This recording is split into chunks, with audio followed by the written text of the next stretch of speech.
du vendredi matin avec 6 présentations. 6 presentations, disent les Anglais. Nous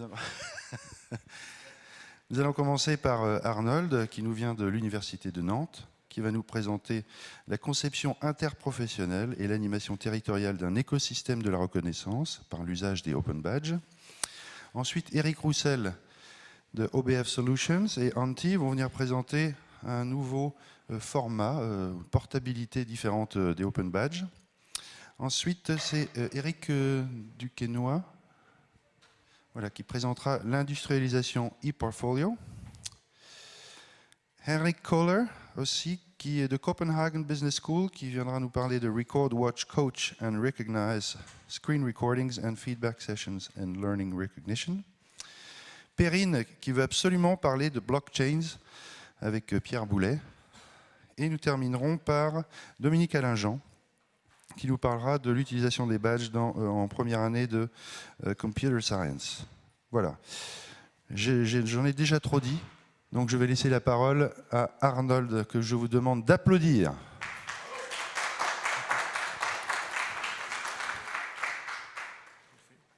Merci Philippe. Ok.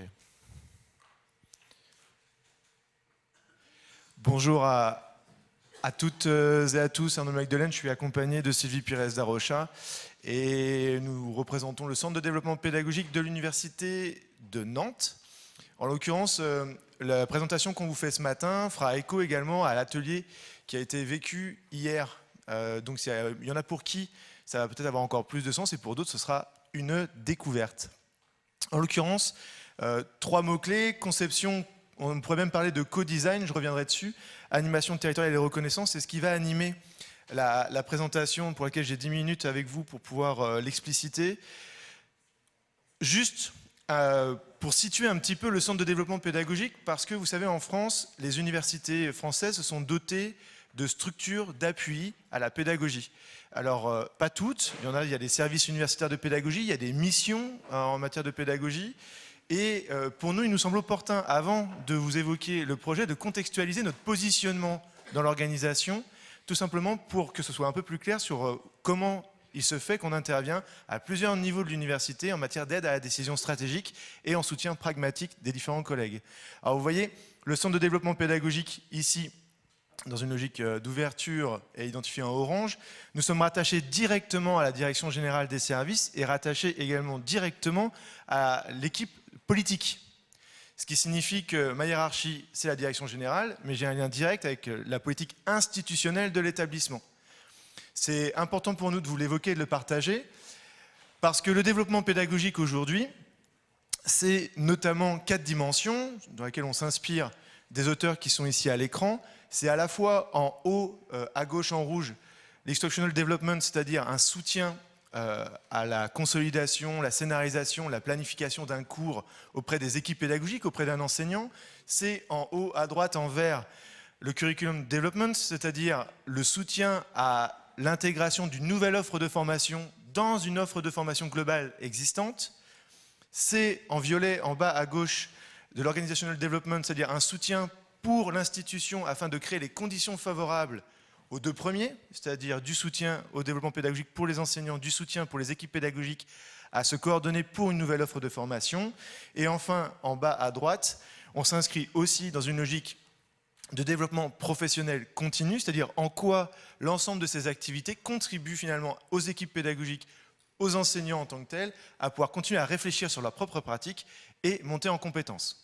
Donc, le centre de développement pédagogique s'empare de ces 4 dimensions à plusieurs niveaux d'intervention de l'établissement. Au niveau macro, stratégique, au niveau organisationnel et systémique, le niveau méso, au niveau micro auprès des équipes et au niveau intra-individuel directement auprès des bénéficiaires. C'est pourquoi nous avons la possibilité de pouvoir nous inspirer du modèle du centre de recherche autour du développement, de l'apprentissage et de l'activité d'Engelström pilotée à l'université d'Helsinki, puisque ça nous permet, en situation de travail, d'identifier un certain nombre d'activités à partir desquelles on est susceptible de pouvoir pas simplement les questionner, pas simplement pouvoir modéliser avec l'ensemble des bénéficiaires des hypothèses, voilà, d'actions pour transformer la situation initiale, mais aussi de pouvoir réinjecter dans l'organisation existante les fruits de cette recherche, de cette expérimentation. Après ce contexte, qui nous semblait opportun de partager avec vous et que vous avez pu lire dans le résumé, Soft Media. Alors Soft Media, justement, ça mobilise plusieurs acteurs. Vous les avez en haut à gauche. Les BU, ce sont les bibliothèques universitaires. Le SUIO, le service d'insertion et d'orientation. Le TU, c'est le théâtre universitaire. La DSIN, la direction des systèmes d'info et du numérique. Et enfin, la direction de la culture et des initiatives, la DCI. Et enfin, nous-mêmes, le centre de développement pédagogique. C'est parce que nous avons la possibilité d'agir sur l'ensemble de l'écosystème à différents niveaux d'intervention et de responsabilité qu'on a pu détecter le désir de l'ensemble de ces services à l'intérieur même des campus et de l'université de vouloir créer un écosystème, de vouloir en tout cas permettre aux étudiants de faire reconnaître des compétences sociales et informationnelles, parfois vous entendrez le terme de compétences dites transversales, dans les dispositifs informels de l'établissement. Et c'est voilà comment a commencé le projet Soft Media. Il est fondé également sur une démarche individuelle et volontaire des étudiants, c'est-à-dire que la philosophie qui les rassemblait, c'était de ne pas imposer la reconnaissance, mais créer les conditions pour qu'ils puissent par eux-mêmes venir les revendiquer et les prouver. On pourra revenir dessus en discutant. Les dispositifs informels, je vous l'ai évoqué. Et enfin, parce qu'on a la possibilité d'agir à différents niveaux, c'est un projet qui est aussi institutionnel. Il s'inscrit dans un projet politique d'établissement qui s'appelle Campus Remarquable. Dans ce contexte-là, il y avait un enjeu que vous voyez maintenant à l'écran, qui était qu'on puisse travailler sur les usages des technologies, de l'information et de la communication au service, finalement, des dispositifs de formation, d'accompagnement, de gestion de parcours individualisé et d'évaluation. Vous voyez, notre entrée n'est pas techno-déterministe, elle s'inscrit dans les usages.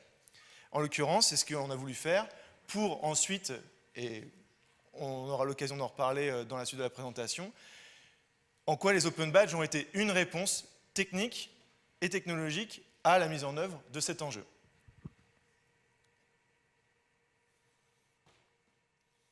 Un focus que l'on va faire ce matin avec vous très rapidement, c'est sur la méthode d'accompagnement. Vous avez vu qu'on est en capacité donc de pouvoir intervenir à différents niveaux. On a identifié des situations et spécifiquement sur la méthode d'accompagnement, on va revenir sur ce que les collègues ont pu vivre pour certains d'entre vous dans l'atelier hier.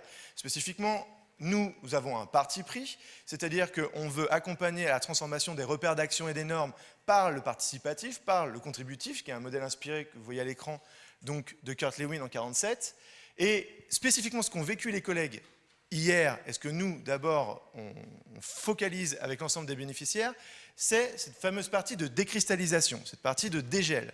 Cette partie de dégel qui est fondamentale, en fait, pour créer le pot commun, créer un espace de traduction, faire en sorte que pour atteindre le but, on se dise les uns les autres, eh bien voilà, ce que moi je suis prêt à mettre de côté, ce que je suis prêt à dealer avec toi, ce que je suis prêt à négocier avec toi. Et tout l'art du centre de développement pédagogique, c'est de mettre ensuite de la méthode pour pouvoir entrer en négociation, faire une activité de médiation et construire un certain nombre d'actions qui vont venir participer à ce dégel, à cette période de traduction, avant même de passer à quoi que ce soit. Vous voyez, on ne parle même pas de l'expérimentation des open badges, la période de mouvement, et je ne me suis même pas sur la cristallisation, c'est-à-dire en quoi cela va faire expérience pour ensuite réinjecter des repères d'action dans l'organisation existante. Dans cette période de dégel, nous avons donc rassemblé l'ensemble des bénéficiaires susceptibles de participer au projet. Vous les voyez en partie à l'écran, des acteurs des collectivités territoriales, des acteurs associatifs, des acteurs de la ville de Nantes, autour de différents usages, autour de la vie artistique, autour de la vie du numérique, avec également différents collègues avec lesquels, déjà embarqués dans une expérience autour des usages des open badges, comme la DRAF ici présente, eh bien, nous avons pu pouvoir engager la démarche. Donc on est dans cette période de dégel, on mobilise l'ensemble des bénéficiaires, et à l'écran, vous avez une partie, finalement, des actions que l'on a réalisées simplement pour qu'ils se comprennent, simplement pour qu'ils puissent négocier. Ce sont bien donc des espaces que l'on a créés au maximum avec clairvoyance, au regard de leur propre organisation du travail, au regard de leur propre disponibilité, et tout l'art pour nous a donc été, avant de passer à la création des badges, avant de passer voilà, aux usages techniques et technologiques, eh bien, de construire tout cet écosystème-là pour qu'on modélise ensemble la future organisation de la reconnaissance.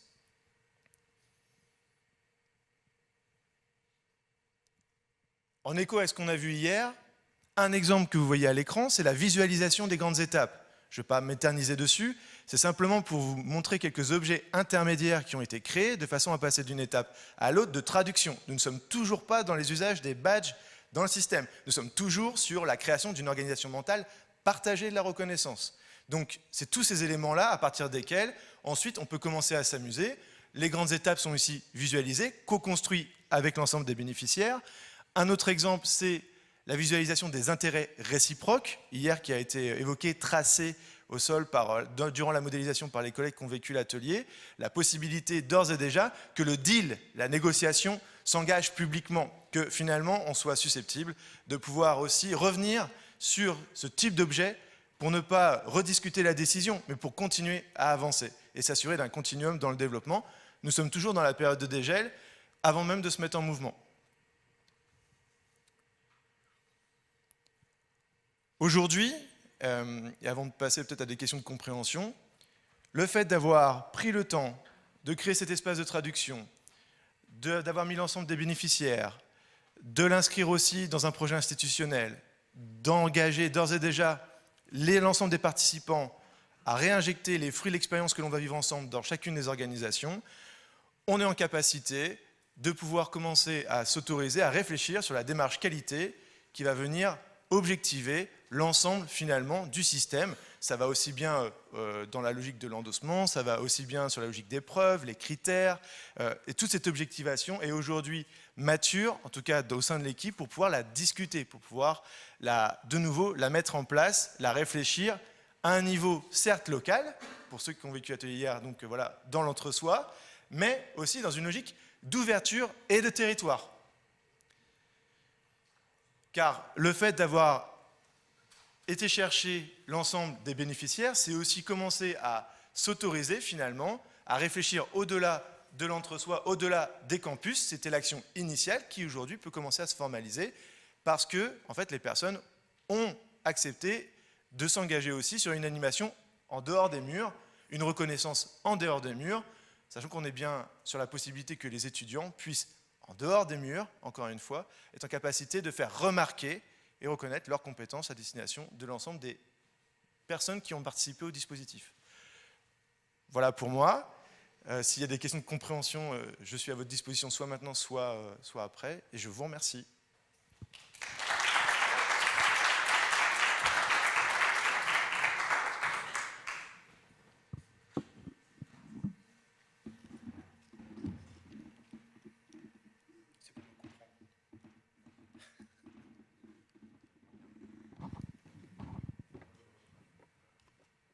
Y aurait-il une question dans la salle pour Arnold? Je regarde. Il est peut-être trop tôt. Madame Moujard.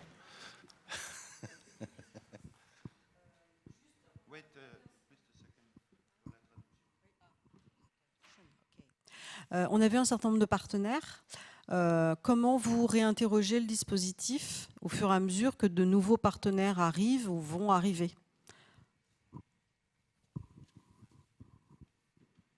C'est en effet la démarche d'ouverture, elle est aussi intégrée dans la démarche d'accompagnement. Très clairement, ce qui fait aussi équipe et ce qui fait animation territoriale, c'est qu'on s'est autorisé à accueillir systématiquement dans le projet d'autres représentations et d'autres croyances. C'est une question qu'on a partagée en effet hier.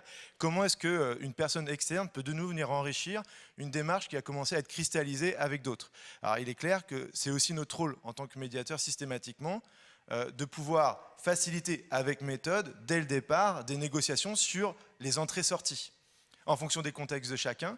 Et c'est aussi ce que l'on trouve intéressant avec Open Badge Factory, c'est que la capacité à ce que techniquement on puisse aussi faciliter les entrées-sorties par l'endossement vient aussi faciliter à travers le système un questionnement initial sur le type d'engagement, mais aussi le type de structuration, par exemple de la démarche qualité des preuves, de l'évaluation, de la validation, jusqu'où on peut aller. Donc très clairement, les entrées-sorties sont autorisées dans la méthode parce qu'aujourd'hui, identifier une situation, l'accompagner pour la mettre en œuvre, c'est aussi s'autoriser dès le départ avec le groupe initialement prévu que socialement, ça puisse se réaliser.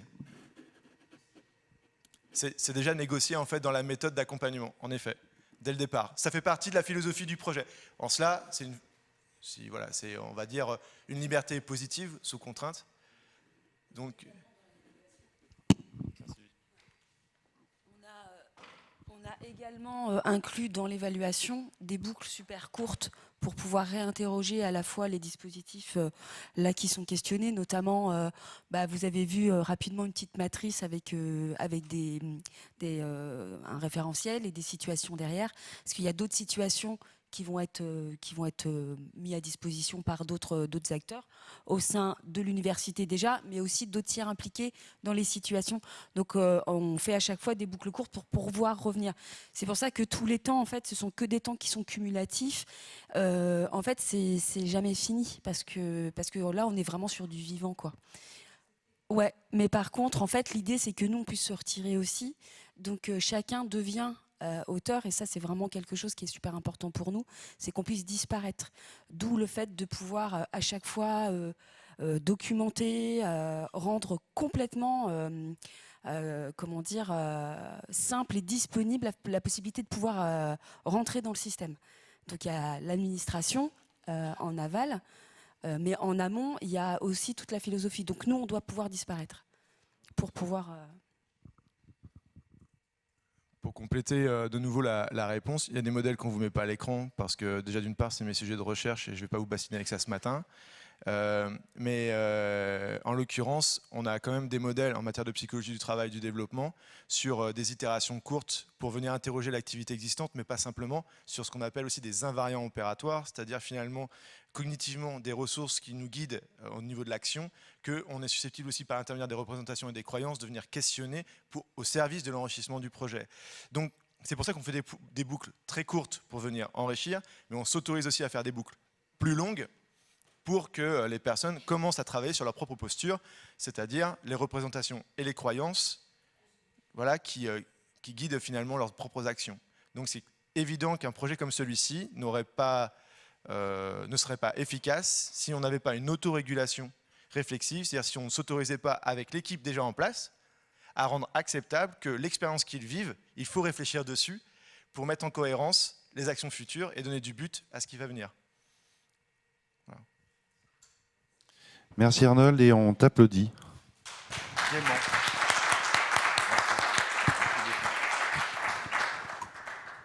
Et notre témoin suivant, ce sont deux témoins qui vont venir présenter quelques avancées sur le format des Open Badges.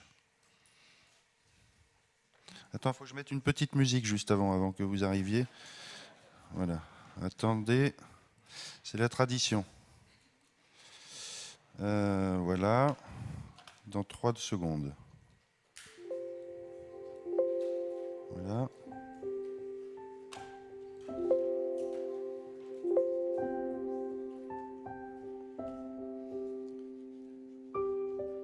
C'est Private Joke, c'est la petite musique de Noël, car Éric, on lui demande souvent de faire des cadeaux. Donc je souhaite la bienvenue à Éric et Antti. Merci. Merci. Donc on a décidé de faire une présentation en finnois aujourd'hui, hein, mais bon, on va être obligé de la faire en anglais parce que Antti n'a pas eu le temps encore d'apprendre le français la nuit dernière. Donc on va y aller en anglais. So we have to do it in English, Antti, I think, because you didn't learn French last night. So. Okay, so how? Wait, sorry.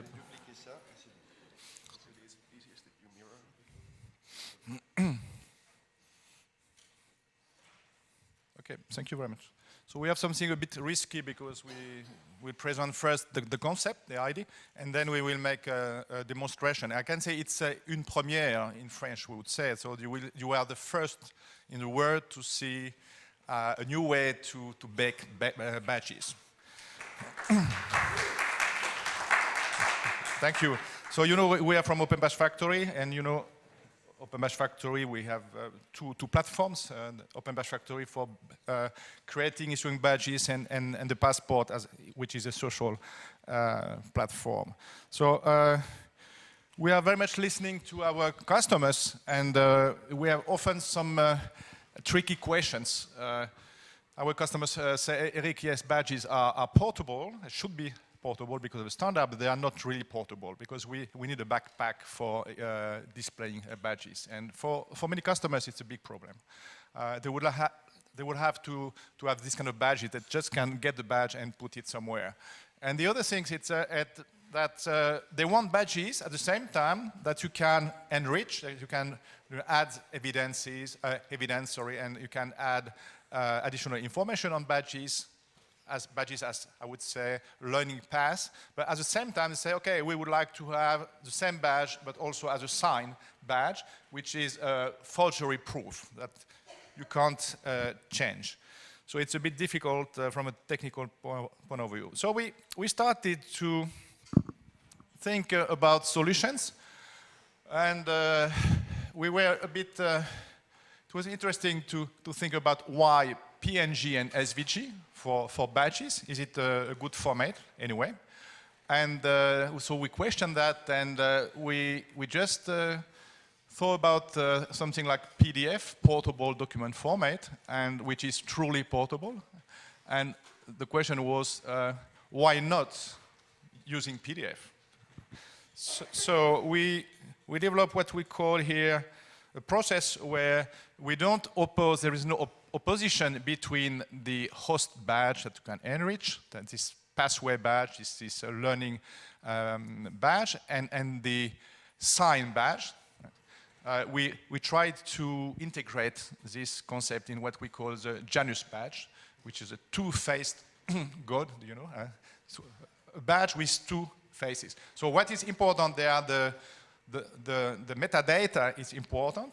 In our approach, you can basically decide to put the metadata in different formats and not only in one. So using a badge, which is host badge, that you can use in the backpack or in the passport, but at the same time, you get it as a sign badge. So my colleague Antti will show you how it works.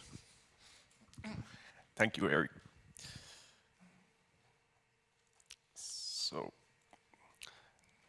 in this part of the presentation, I will go into implementation details and tell you a bit about how we took signed open badges and combined those with PDF files.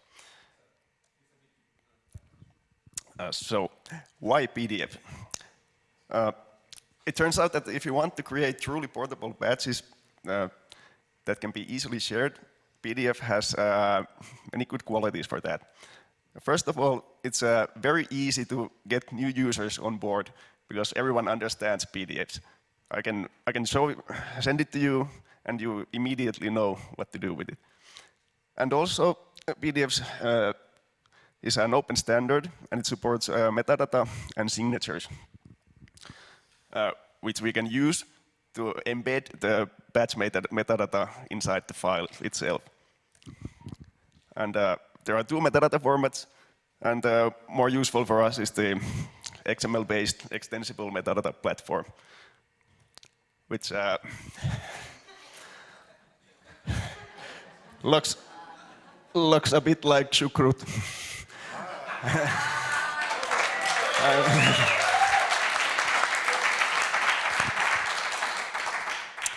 So this is pretty much the same thing that is used with SVG files. So there's the assertion tag in the open badges namespace, which has the verify attribute, which contains the metadata itself. And in addition to that, PDFs have some options to increase the security of the file. So first of all, you can add a signature to the file. So we have a signed badge, and in addition to that, we have a signed PDF. And we can also maybe in the future investigate the possibility to use blockchains for the file verification itself. So I think it's demo time. Let's see how it goes. So this is our test environment here. This is not yet in production, so don't worry if you log in and can't see this. But I have this environment here with one badge, and I'm going to issue this now. And I'm going to issue it with a badge application. So here we have one pending application. I don't know if you're familiar with badge applications, but you can add form to the badge, which users can then fill and apply for a badge, and then someone can approve their badges based on their answers. So here's an application and from some guy here, and okay, issue that like so. And it comes here in my email. So the badge is delivered exactly in the same way as before. It goes straight to the passport, and then I get an email here. But now here's the new thing. So the email contains this download PDF link, and I click it. So, and I get this page which has all of the different language versions for the badge. Now this badge is in 3 languages. So I just download the English one.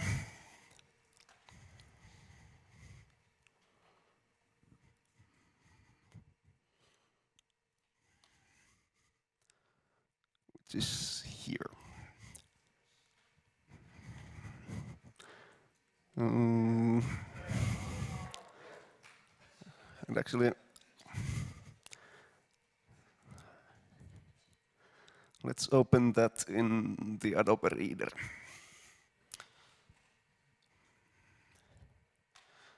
And so it says that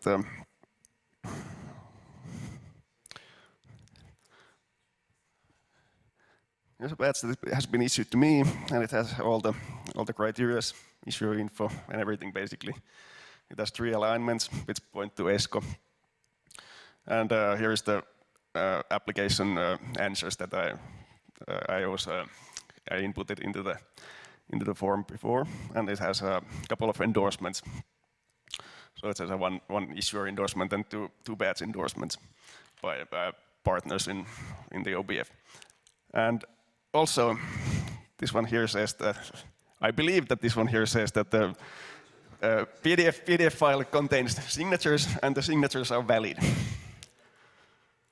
So we can take a look.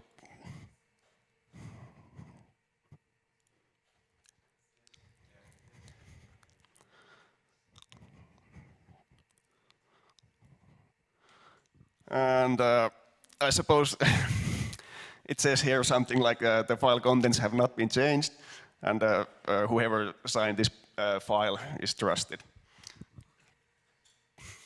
I hope I'm not talking out of place here. That's what I believe it said. Anyway. And oops. Okay, we're back. Yep. And just to show that this is not just a PDF, but it's actually a badge, I can validate it. So here's our own version of the IMS validator, which supports PDFs. So I can take the file that I downloaded, edit here, and upload it to the validator, and it says that it is a valid badge. And the validator was able to pull out a whole lot of metadata, whole lot of sukrut from this thing. So what we do is we try to embed as much of the batch data into the file, so that it's not dependent on any hosting system that might go offline. So it basically contains everything. And like I said, the batch has been delivered into the passport already, so I can accept that. and it comes here just as normally. But if something happens, like I delete it by mistake or on purpose, and I want it back later, I can just import it from the PDF.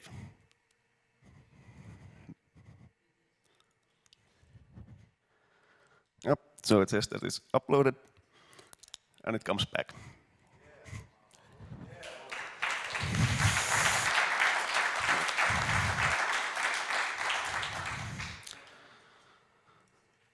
And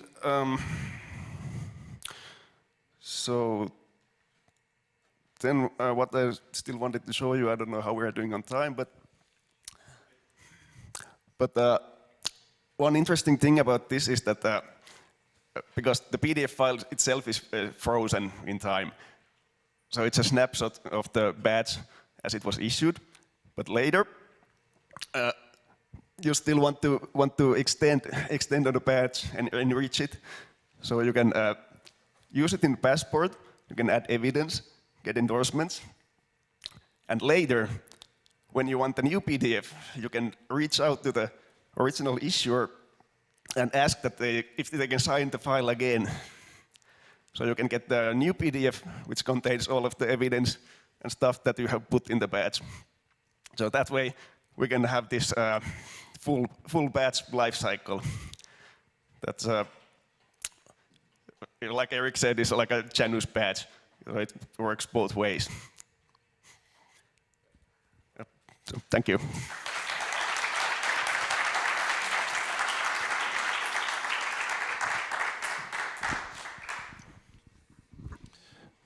Je suis sûr que vous avez plein de questions.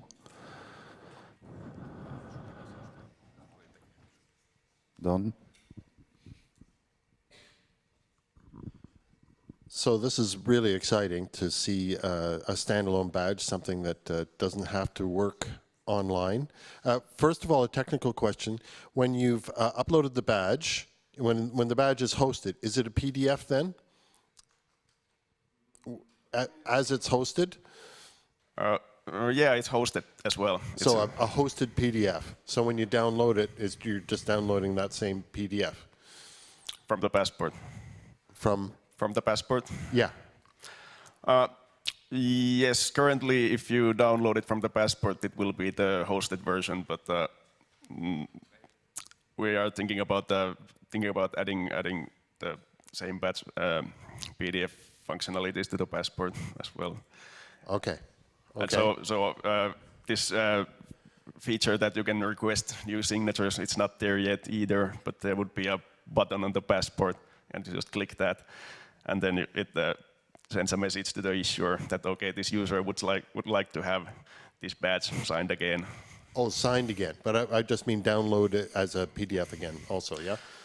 Yeah, and of course, if you upload a PDF, we could keep that in store and then give it back to you later. Okay, great. So the other question I have is just, so users sometimes know nothing about badges. They get an email that says, here's a badge, you can download it as a PDF and use it, and that's great.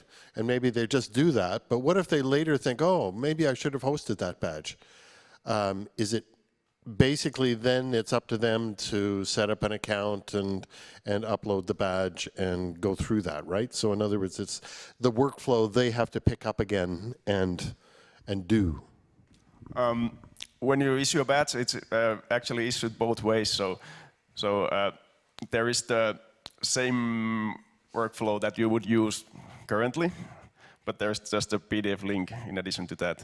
So there is the link. I can show you. There's the link here that would go to the passport here, and then just says that congratulations, you have a badge, and you can pick it up from here. So if I can add some comments about that, because we see in our customers' needs that, for example, there is, let's say, a lorry driver gets a badge for being able to carry, medicines, for example. It's a certification. If he has one badge, he will not go in any backpack or any passport. He just wants it. And for many organizations, it's a bit, it's locking the whole open badge fact that you have to use a backpack. So our idea is that you use the Open Badge Passport because it's a social platform, because you really need to use the badges in context with other people. So we didn't change anything about that, and we will of course push a lot on the social feature of Open Badge Passport. Our message is that you should not need a backpack just to be able to display a badge.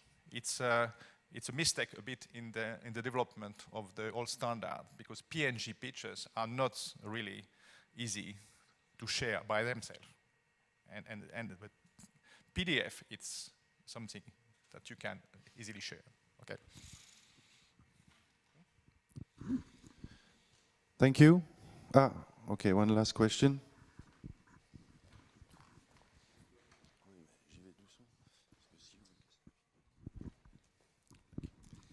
Thank you. It's a very interesting technology. And just a question. With the example of the lorry driver, the certification is for duration, specific duration. And the choice of the signature in PDF, is it possible to revoke it? It's possible in certificate in PDF, but is it possible for signature? If it's over for the certification, the appearance on the PDF is it will be its close is finished. It's not signed with the good certificate.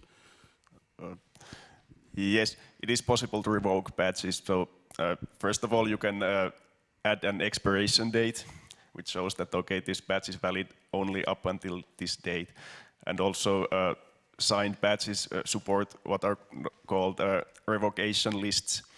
So we can publish a document that lists all the badges that are not valid anymore.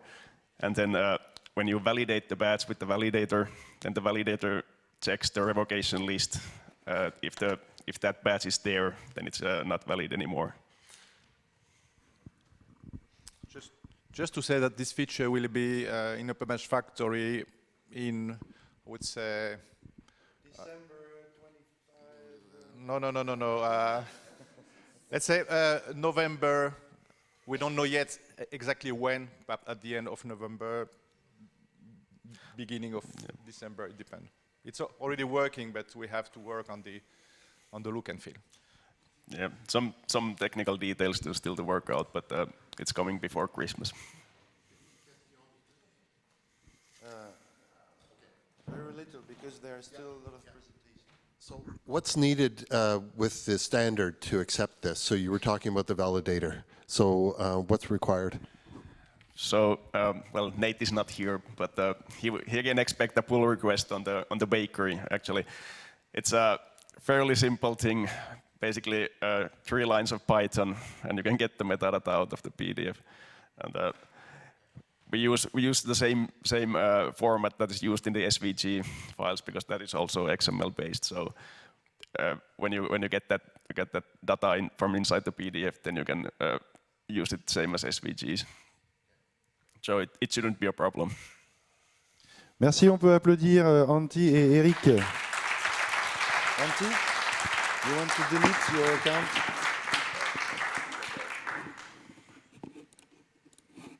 Just delete this because...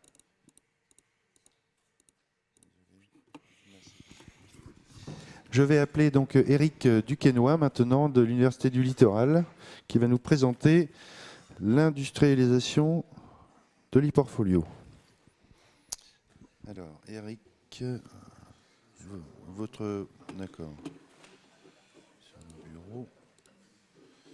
Donc, c'est là. Oui, ça c'est pas mal, ça. On lance et puis je vous donne...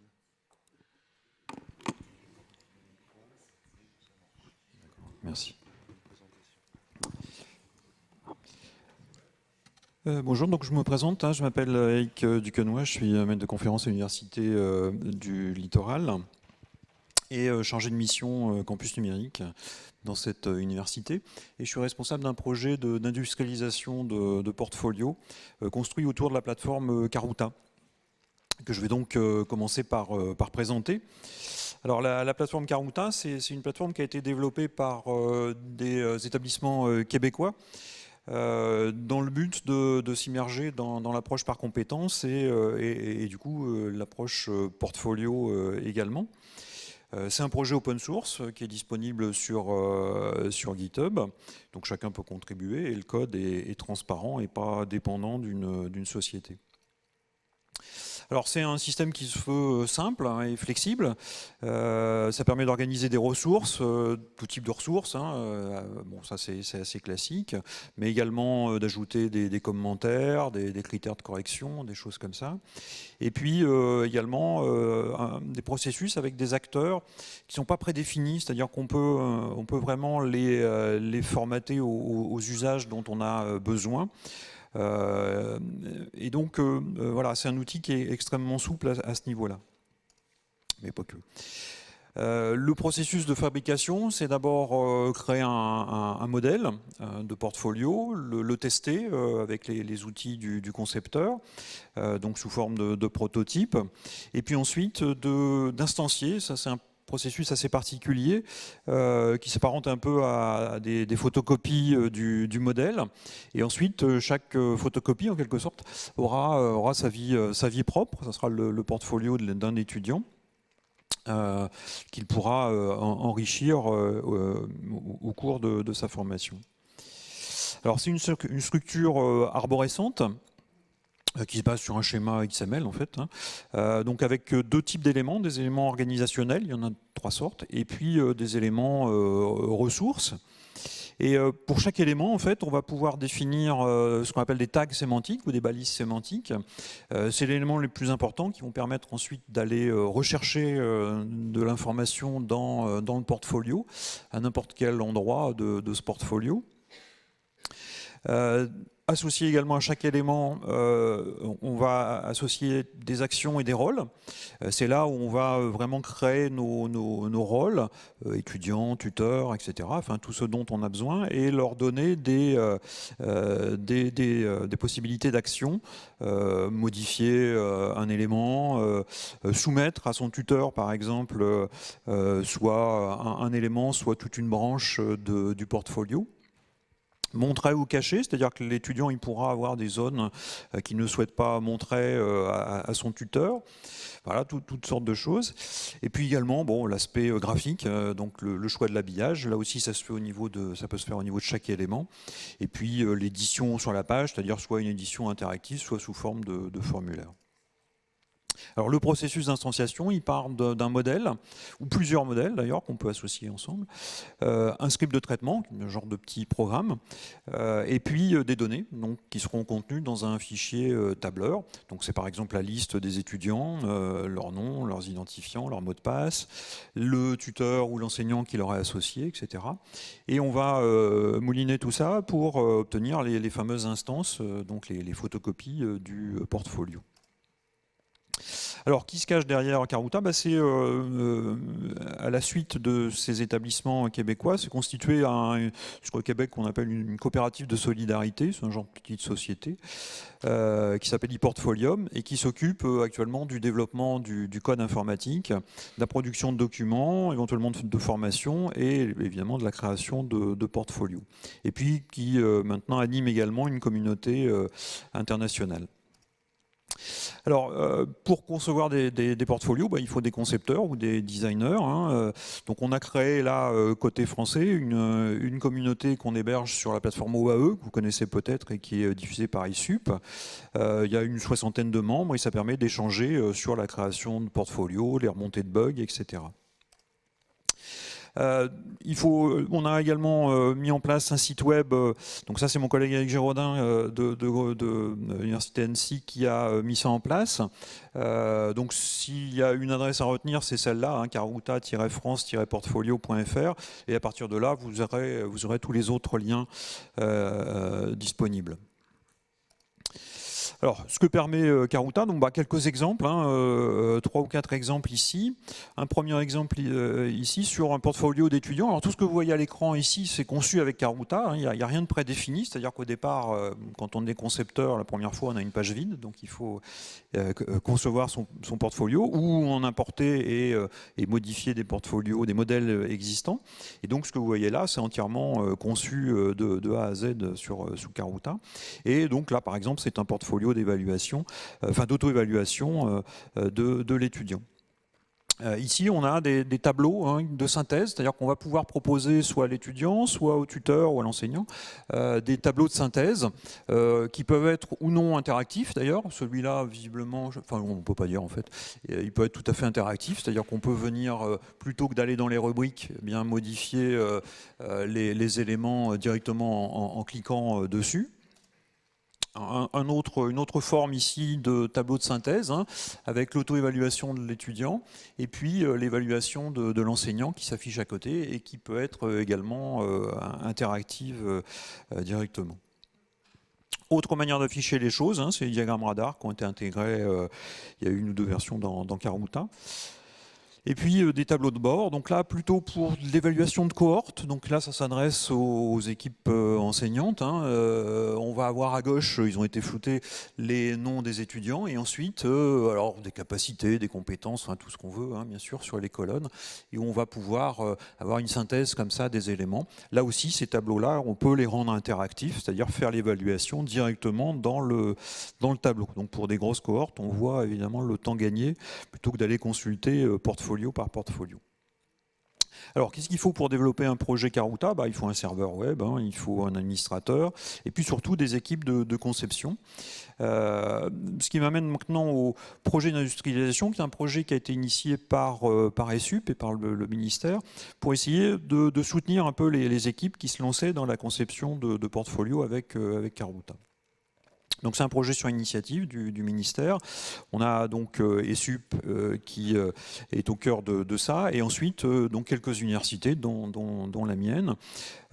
C'est construit autour de Karuta, et l'idée c'est de proposer des modèles standards de portfolio qu'ensuite les universités pourront s'approprier et adapter à leurs besoins.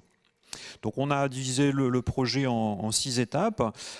Une cartographie des établissements, c'est quelque chose qui est en place puis qui continue d'évoluer. La mise en place de formations, on en a fait une le mois dernier à Paris et en mai dernier à Arras. Le développement logiciel, donc commencer à s'approprier le développement logiciel en France, puisque jusqu'à présent il n'était fait que au Québec, donc on a embauché un développeur pour ça. L'élaboration de documentation, donc ça aussi c'est quelque chose sur lequel on travaille. Et puis la conception de modèles, alors ça pour l'instant c'était ePortfolium qui s'en occupait, mais là aussi on a très récemment, c'était la semaine dernière, embauché une ingénieure pédago qui va s'occuper d'essayer d'imaginer un ou plusieurs modèles clés en main pour l'approche par compétences en particulier. Et puis, bon, bien sûr, un axe de valorisation des projets. Donc la cartographie, aujourd'hui, c'est une trentaine d'établissements qui a différents degrés d'implémentation de Karuta. Les formations, donc j'ai cité les 2 dernières tout à l'heure, et puis on réfléchit également à une formation en ligne qui pourrait être accessible du coup en permanence. Alors sur le développement logiciel, le problème de Karuta qui a été développé par des petits établissements québécois, c'était la montée en charge. Eux avaient des cohortes qui étaient assez faibles en termes d'effectifs.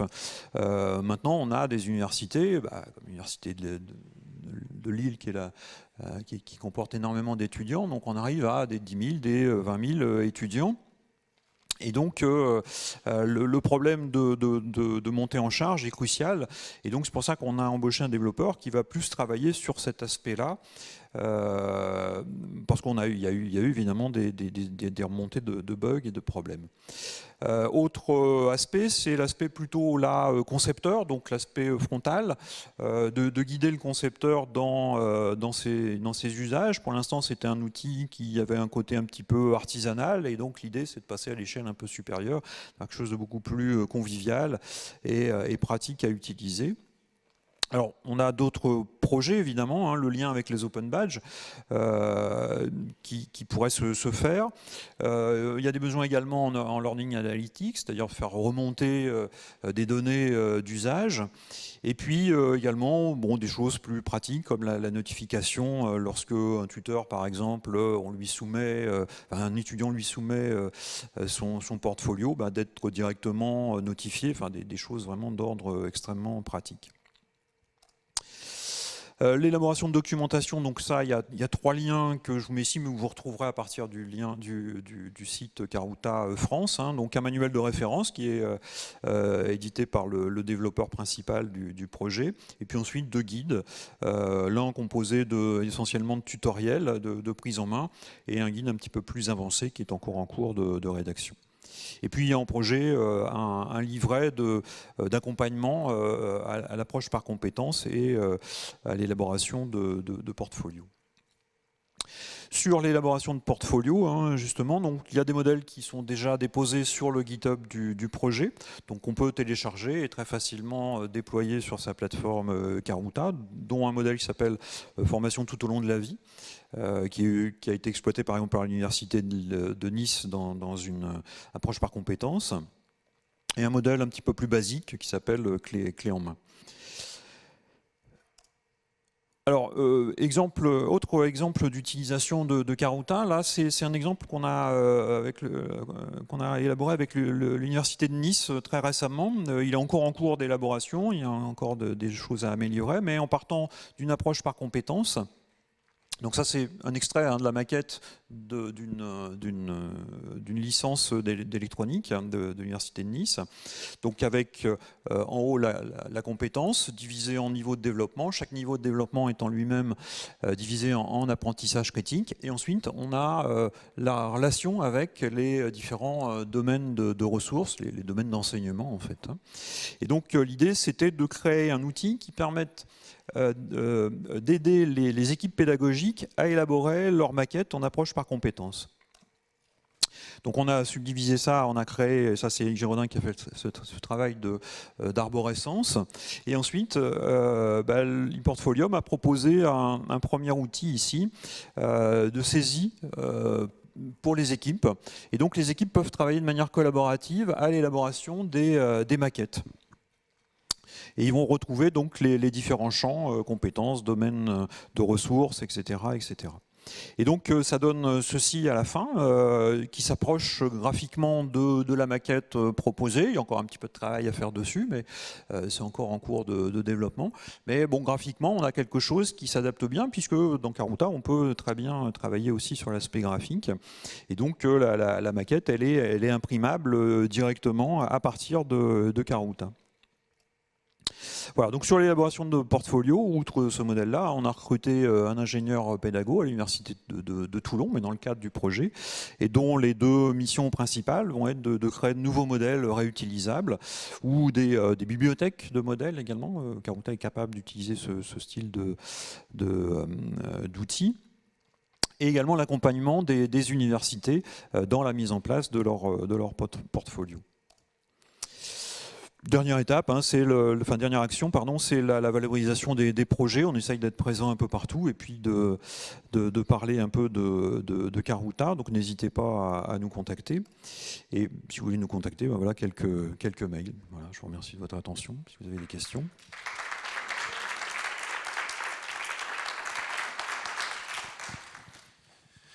Alors, des questions dans la salle ? Je vais peut-être lancer, parce que j'en ai une. Quelles interactions avec les plateformes LMS, par exemple, de type Moodle ?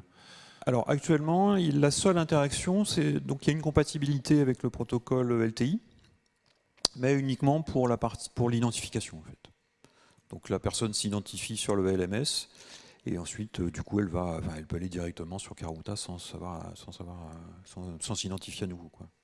D'accord, est-ce que c'est prévu dans... Oui, dans la feuille de route, on a prévu, mais là pour l'instant on est en train de réécrire toute la partie serveur, donc ça viendra après, mais on l'a prévu, oui, d'améliorer un peu, d'exploiter déjà un peu plus le protocole LTI, qui permet de faire diverses choses, et puis peut-être aller plus loin en fonction des besoins, mais pour l'instant ça se limite à l'identification. D'accord, Merci. Même chose d'ailleurs pour l'implantation du CAS, là aussi il y a un développement. Bon, c'est un peu la même idée, hein, d'identification.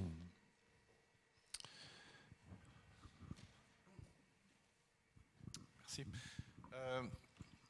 Je crois qu'on a des clients communs. L'Université de Lille utilise par exemple OpenBadge Factory, et s'ils utilisent Karuta, je crois que ce serait intéressant de discuter ensemble d'une intégration, avoir une intégration avec OpenBadge Factory pour pouvoir par exemple recevoir les badges à partir du passeport dans le portfolio, etc. Oui, il y a de la demande, hein, pour ça. D'accord, très bien, on pourra en discuter. Très bien. Pas de problème. Y a-t-il des spécialistes de ePortfolio dans la salle qui voudraient poser une question?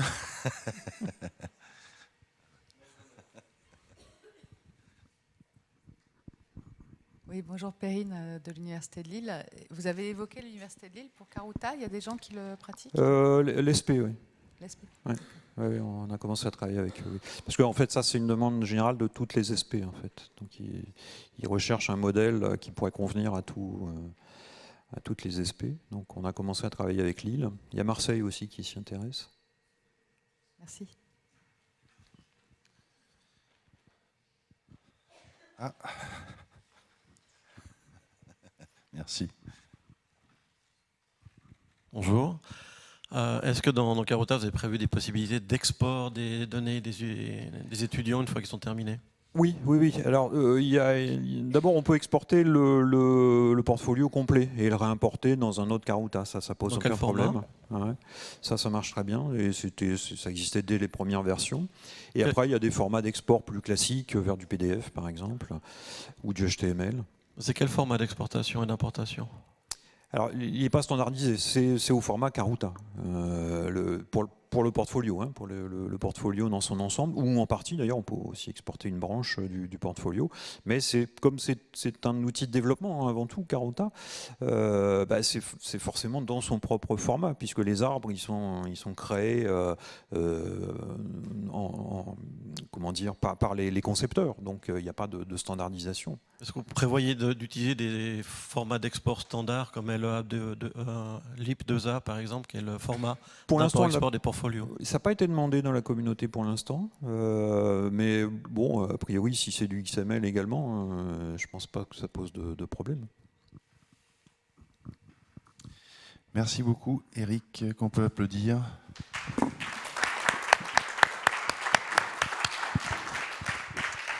Et nous allons accueillir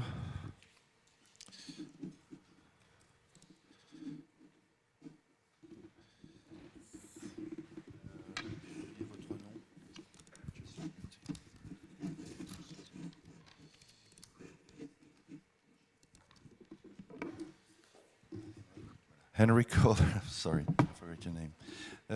Voilà. Monsieur. Thank you very much. My name is Henrik Kohler Simonsen from Denmark, Copenhagen Business School.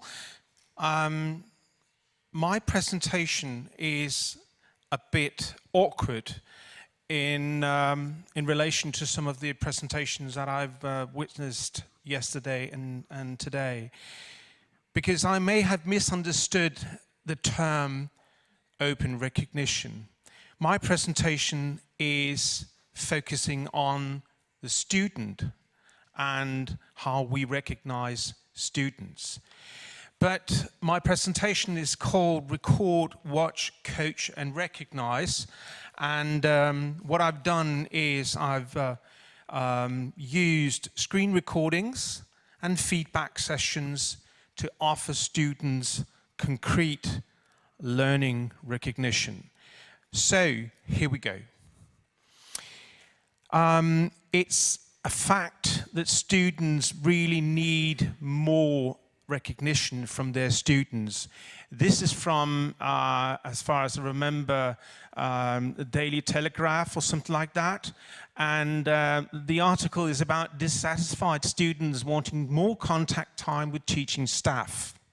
I've been teaching English and business modeling and things like that at Copenhagen Business School since 2003. And my experience has told me that what students really like is conversation, recognition, and being actually recognized. This is from 2015. If we go to 2019 and take a look at the Global Student Satisfaction Survey, which encompasses, as far as I remember, 130,000 students around the globe, the same facts are found here. Student satisfaction is measured by means of a number of parameters. One of those parameters is teacher-student interaction. And what I've indicated here in the slide is my own country, Denmark, scores 4.17 on the teacher-student interaction scale, which means that we could do a lot more in this area. So it is a problem, not a problem, but it is definitely a huge challenge for a lot of students and also the educational system. Now, before we go on with the rest of the presentation, I would like to declare my credentials. I'm an external lecturer at CBS, Copenhagen Business School, but at the same time, I'm Director of Resources and Projects at a 100% online course provider called smartlearning.dk. I'm not trying to sell you anything, I'm just declaring my credentials. At Smart Learning, we have actually started a project which will be finished by Christmas, which means that we will be offering our customers open badges at LinkedIn. LinkedIn is huge in Denmark, and as we have already seen today, open recognition is also a social activity. So, let's take a look. The two research questions that I've been focusing on are as follows. What I have been interested in was to test a method with using screen recordings, feedback rubrics, and feedback sessions. And I would like you to see some of the results from that experiment. What I did was I subjected 75 students at Copenhagen Business School in 5 different interactions or control studies. What I did was I gave them different written instructions, I gave them a test case, and I asked them to switch on their screen recorder. I have previously published a number of articles on eye tracking, and I'm very much interested in what takes place at the workspace of the student. What is actually taking place? And by actually screen recording what they do and analyzing the screen recordings afterwards and giving them open feedback on the basis of fact-based screen recordings, my hypothesis was that that would be welcomed by the students, and it was. So what I had was approximately 75 hours of screen recordings, 75 case texts, self-assessments, and feedback sheets. A lot of data, and actually that was one of the huge challenges of this project. What I've used as a theoretical framework is, first of all, the belongingness hypothesis by Baumeister and Leary. The belongingness hypothesis reads that human beings are fundamentally and pervasively motivated by a need to belong, that is, by a strong desire to form and maintain enduring interpersonal attachments. And that also goes for students. Another aspect of my theoretical framework was the impressive work done by Hagenauer and Violet.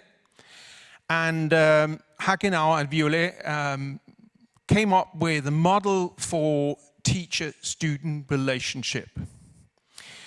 The teacher-student relationship, as I said previously, is a challenge that we are working with in the educational system in Denmark to improve retainment and to improve student satisfaction. So let's take a look at some of the theoretical considerations on this method that I've called the RWCR method. So a schematic would go like this. I start up with a rubric and I ask the students to do a screen recording of a case. Then I do the data analysis on the basis of the screen recording that the students upload. And I offer them feedback by means of a feedback rubric. On the basis of the feedback rubric, I invite students for a personal feedback session, and this is where the open recognition takes place. And in a minute, I'll show you some of the evaluations from the students and show you that it did have an impact. This is a framework for how to implement the RWCR method over the course of a semester. So instead of offering students 10, 12, 15 small assignments with no recognition, why not offer them 3 or 4 really fully loaded, recognized assignments in the initial phase, the medial phase, and the final phase of the semester. Again, this might be interesting for administrators trying to make ends meet in the educational system. So how does it look? This is a screenshot of what takes place. Now, the case was, I asked the students to create a LinkedIn sales article. And I can't show you how it works now, but it actually just records what the student does. So the benefit or the advantage of this method is that you can actually just see what the student does, what tools the student uses, and all the hows are also answered by using screen recordings. So that was part of the data. So you are familiar with rubrics, and this is just one example of a rubric used in 2017. I've divided it into below standard, at standard, or at or above standard. So I gave them quick rubric feedback by means of crosses like this. And I gave them feedback sheets like this. This is fact-based, and this is based on the screen recordings, meaning tip number 8 was actually identified at timestamp 0.8.11, which means that you can go to 0.8.11 and see what you did and why I actually propose or suggest that you do something else. So, what was the impact of this method? Katrine here actually was very, very pleased with the impact, and you can take a look at some of the sentences here.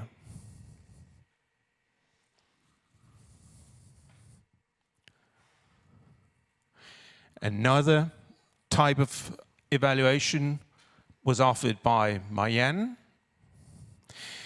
and I'll just read aloud just a little bit. It helped me improve on essential areas within the field of communication. I can use the individual feedback in both my further studies and in my professional career. He had the ability to motivate every student to become better as he gave personal feedback in rubrics throughout his course, etc., etc. And yes, my ratings were very, very, very satisfactory. Not because I'm a good teacher, I am, but because the method is very powerful, in my opinion. Another just impact was Linda. I think that feedback by means of rubrics makes it very clear. The use of clear criteria to meet made it easier to understand, etc. And I'll just show you one more just to illustrate my point. His didactical approach was really exciting and fun to try out. He was interested in analyzing our individual and then our working methods. Again, based on data, because I could use timestamps to actually point out to the students, this is where you opened Excel sheet and you didn't use the pivotal function correctly. So please work on that. So, enough about the impact. I'll wrap up and try to argue for why the RWCR method is a powerful tool when doing in the educational system. Now, first of all, I would argue that it enables students to learn more about their writing processes, and this is just writing processes. It might have been other courses as well, software programming or something like that. It also gave students fact-based tips and tricks, and it gave students more and better feedback, I would argue. And fourth, it gave students open and personal recognition because they actually saw me, they had a meeting with me, where on the basis of 3, 5, 7 examples from the video, I was able to give them future-oriented feedback. And last but not least, I would argue that it significantly improves teacher-student relationships for the benefit of all parties, the teacher, the student, and the institution. So, just a few conclusions. I would argue that the model developed, it actually worked, and the students' evaluations showed that they appreciated this personal feedback session, and they also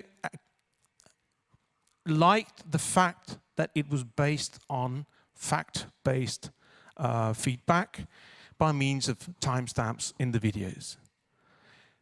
I've learned a lot, and what I've been realizing is that the process is way too time-consuming because I need to process a lot of data and I need to spend time on personal face-to-face feedback with every single student. That's why I propose only 3 assignments instead of 10. Well, you could argue whether or not that is the right way to go, but it is definitely time-consuming. Right now, I'm working on using qualitative data analysis software like NVivo, which can be programmed to find specific images and sounds in videos. But I'm very much, I would very much like to hear your comments and ideas, and I thank you very much for your attention, and I look forward to your questions. Thank you.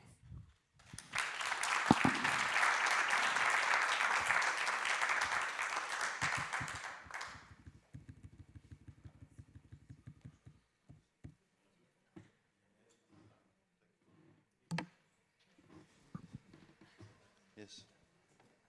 Sorry.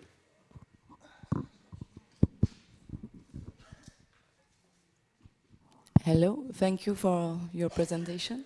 I'm wondering, have you ever imagined collective ways to analyze? A very, very interesting question and comment. Thank you very much.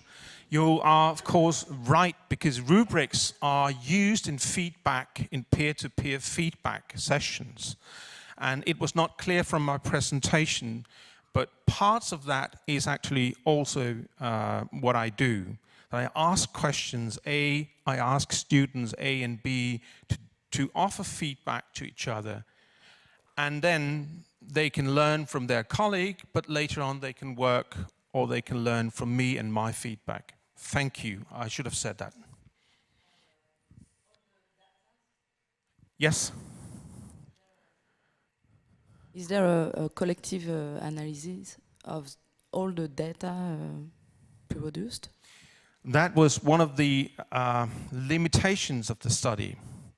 I have all the 75 videos or movies or files, and the 75 case texts and documents.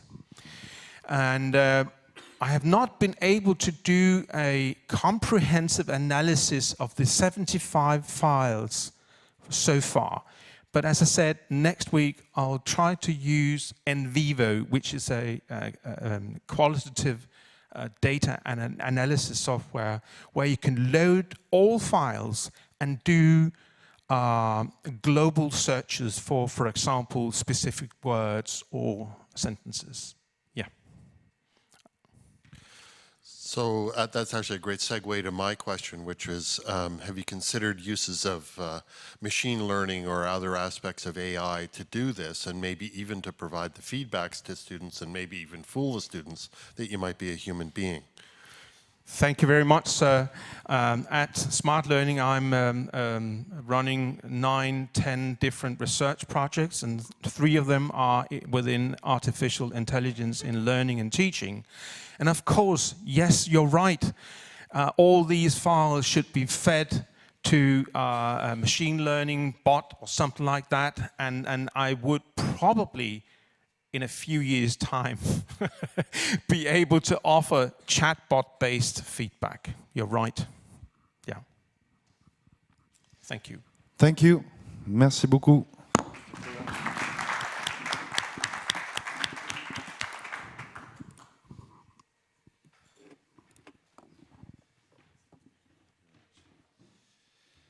Et maintenant... Ah, la petite clé USB. Alors. Merci, merci. Bonjour à tous. Donc, je suis Perrine De Coëtlogon et je suis très contente de pouvoir représenter, parce que l'année dernière, je l'avais déjà fait, ce que la blockchain, la technologie blockchain pourrait apporter à l'éducation. Merci. Et je vais le faire donc en français, ma présentation.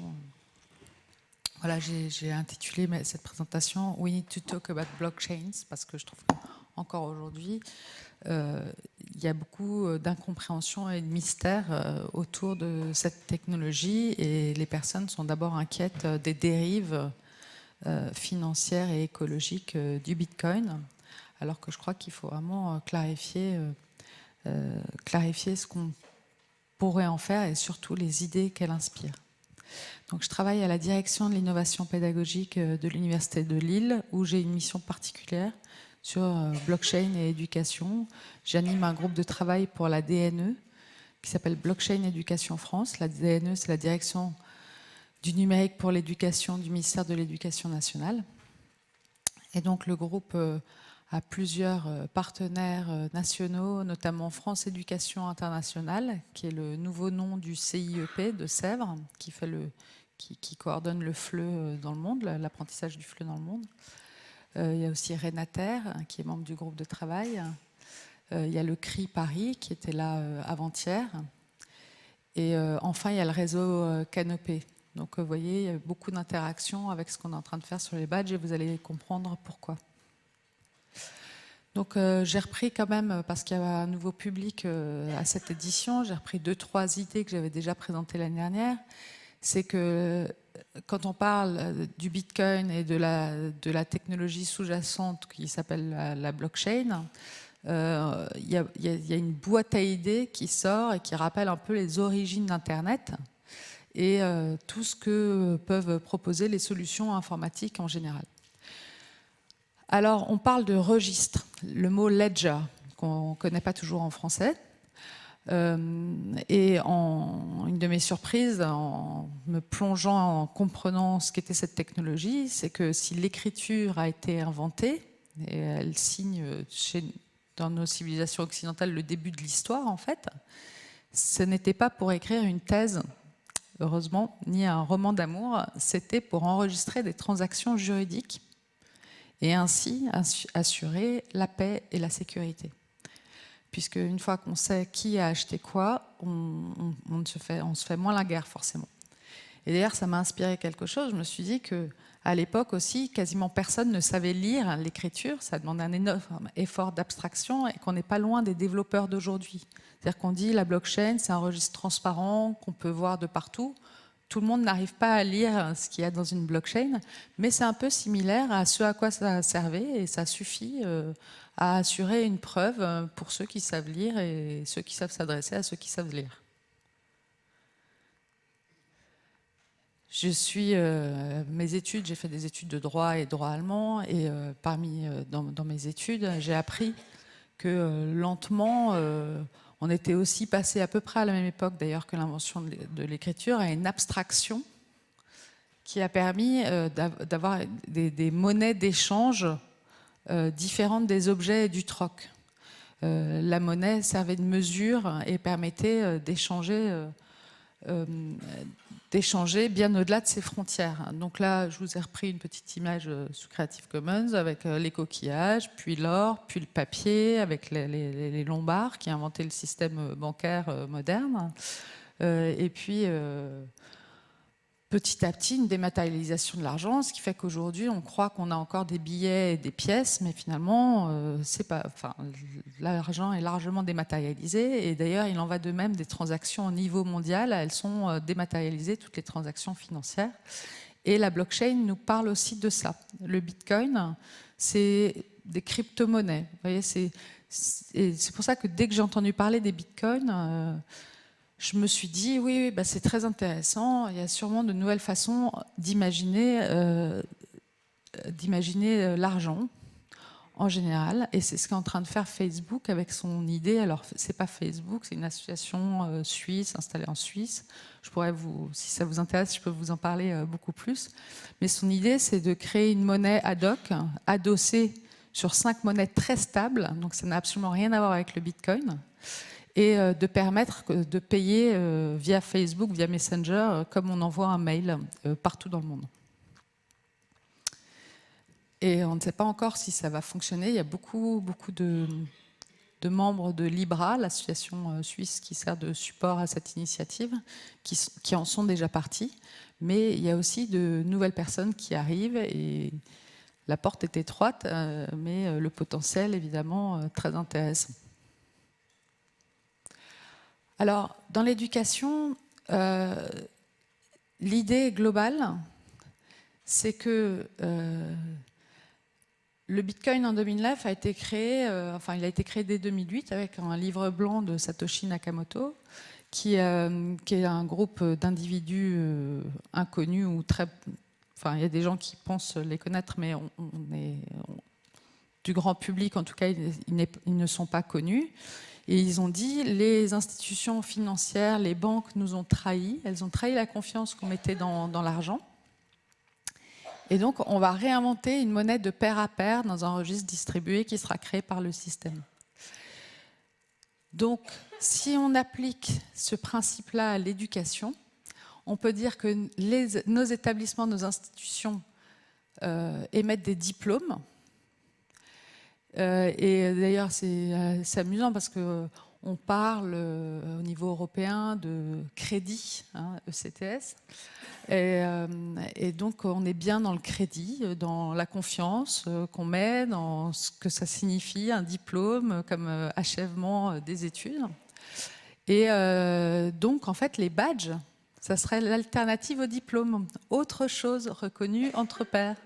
Donc, en fait, je plaisante, mais le badge sera un peu le Bitcoin de l'enseignement supérieur. Vous voyez ce que je veux dire? Si vous avez bien suivi l'idée, c'est ce qui a inspiré énormément les sciences de l'éducation, et c'est pas moi qui l'ai inventé, je l'ai vu dans des présentations à Philadelphie et Duquenoy il y a 2 ans, et j'ai compris pourquoi c'était le lien des idées libertaires du Bitcoin d'origine, de 2009. Ensuite, le Bitcoin étant redistribué compte tenu de son succès, il y a eu 2 problèmes. C'est qu'il y a eu une spéculation financière qui était complètement contraire aux idéaux d'origine.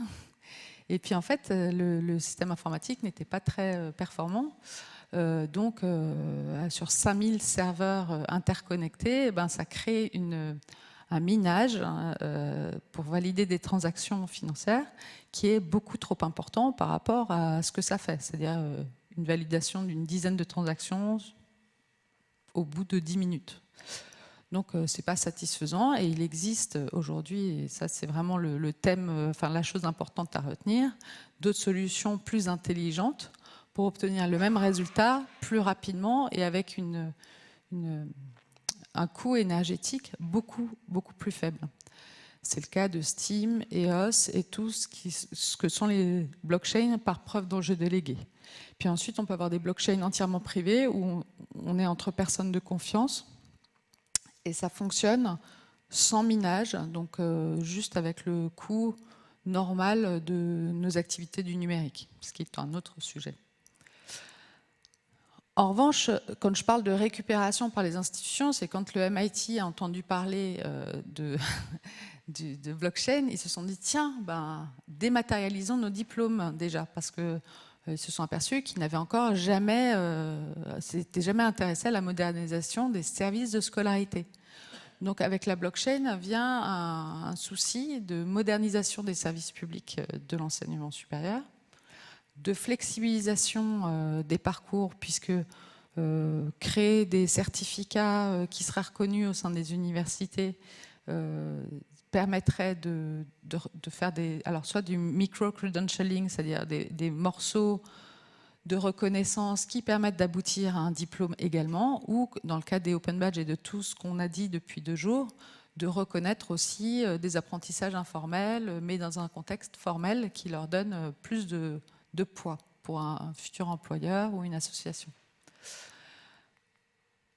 En France, il y a une société qui s'est attachée à ça, ce n'est pas la seule, mais enfin, il y en a une en particulier qui s'appelle BC Diploma. Et donc, comme vous l'avez vu auparavant, il y a la première image, c'est juste une image du diplôme. Ensuite, il y a les métadonnées. Et puis, le fait d'avoir fait passer l'ensemble dans une blockchain donne un coup de tampon qui rend à la fois le document unique, c'est-à-dire une copie numérique unique, alors que quand on parle de numérique, une copie, ça ressemble énormément à l'original. Et deuxièmement, d'un point de vue énergétique, ça pourrait même être intéressant à éviter d'avoir des copies de données sur plein de serveurs distribués, il n'en est pas question, mais que le hash du document, passé dans une blockchain durable, donc, que j'ai évoqué, permette de retrouver à tout moment de la vie, de prouver à tout moment de la vie que le diplôme provient de telle source authentifiée et concerne un individu également authentifié dans son identité numérique, dans une identité numérique souveraine. Voilà, donc là c'était pour rappeler que, alors moi qui suis une tenante de l'open education, je me demandais aussi pourquoi les open badges s'appelaient les open badges. C'est parce qu'ils étaient open source, mais qu'on est dans la reconnaissance ouverte maintenant, et que je trouve que c'est vraiment une des branches de la famille des open, c'est-à-dire open source, open education, open access, open recognition. Et pour moi, la reconnaissance fait partie de ces familles, comme on a pu le voir avec Serge, et le constater avec Serge lors de l'Open Education Leadership Summit qu'on a organisé au mois de décembre dernier au CNAM à Paris. Donc, mon initiative étant gouvernementale, elle a rejoint le partenariat européen de la blockchain, que je représente avec Pierre Boulet sur le cas d'usage, parce que de toute l'Europe, il y a eu des voix comme ça qui se sont élevées en disant si on pense que la technologie blockchain peut nous aider, peut aider les institutions à dématérialiser, certifier des documents issus de nos établissements.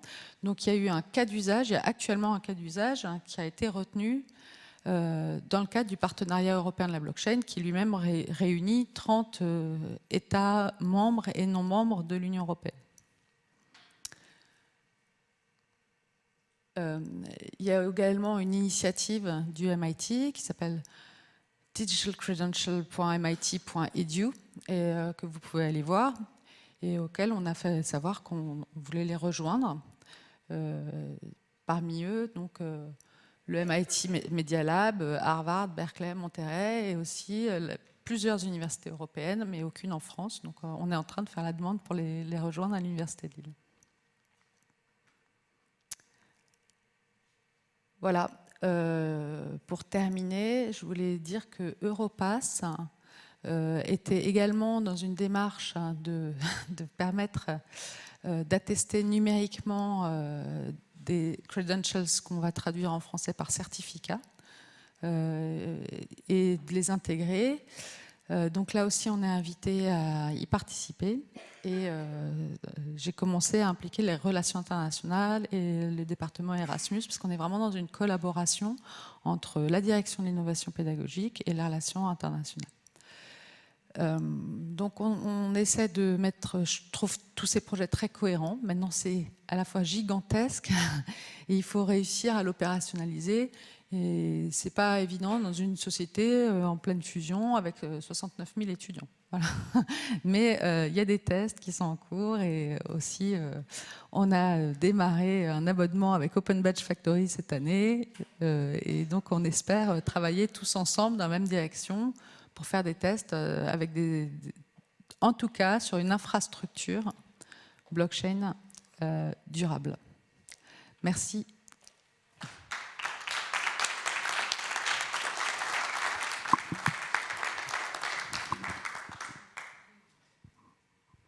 Blockchain, the sky with diamonds. C'est ça. Des questions sur la blockchain? C'est quoi la blockchain? Bonjour. J'aimerais savoir si dans la blockchain vous utilisez le protocole Ethereum, je suppose, hein, pour le... Alors, il y a les infrastructures à la blockchain, il y a les protocoles qui sont les cas d'usage qu'on veut développer dessus et ce qu'on veut poser sur ce système distribué. Et donc, Ethereum, c'est la plus grande communauté, en fait, aujourd'hui existante de développeurs de la blockchain, mais ils développent beaucoup d'apps aussi. Donc, on a 3 couches, les infrastructures, les protocoles et les DApp, les Distributed Applications. Et si vous voulez, moi, Ethereum ne m'intéresse pas parce qu'ils disent depuis 2 ans, on va se modifier, on va passer en preuve d'enjeu délégué. C'est pas encore fait. Et même si c'est une blockchain très intéressante et qu'il y a déjà beaucoup d'applications qui ont été développées pour la blockchain, on nous assure également qu'à partir du moment où une application, un protocole est développé pour une infrastructure distribuée, elle peut l'être pour n'importe quelle autre. Donc comme il existe des blockchains par preuve d'enjeu délégué, je privilégierais des tests qui se lancent là en ce moment, des tests sur des blockchains par preuve d'enjeu délégué, où il y a seulement 21 serveurs qui minent au lieu de la totalité des serveurs qui minent. Alors, je tourne la question différemment. Est-ce que vous pensez pouvoir intégrer des smart contracts dans le projet de blockchain pédagogique, enfin de blockchain de... Oui. Les transactions sont des smart contracts et intégreraient les données des diplômes. Avec aussi, il faut savoir que les premières expérimentations que j'ai montrées du MIT n'étaient pas très satisfaisantes parce qu'on faisait passer justement un PDF dans la blockchain, ce qui est vraiment cher. Il y a un coût. Par transaction, il y a un coût déjà. Ensuite, on utilise, comme on ne sait pas le faire directement, tout le monde utilise un prestataire tiers de service. Donc on paye une 2e fois. Et tout ça, pourquoi? Pour valider des listes entières de diplômés dont on dira oui, cette liste est passée à un moment dans la blockchain et ce n'est pas du tout individuel et on ne certifie pas les données elles-mêmes. Ce que fait BC Diploma, en revanche, ils certifient les données et ils disent aussi que c'est tout à fait compatible RGPD. Mais c'est, voilà, donc, je sais pas si ça...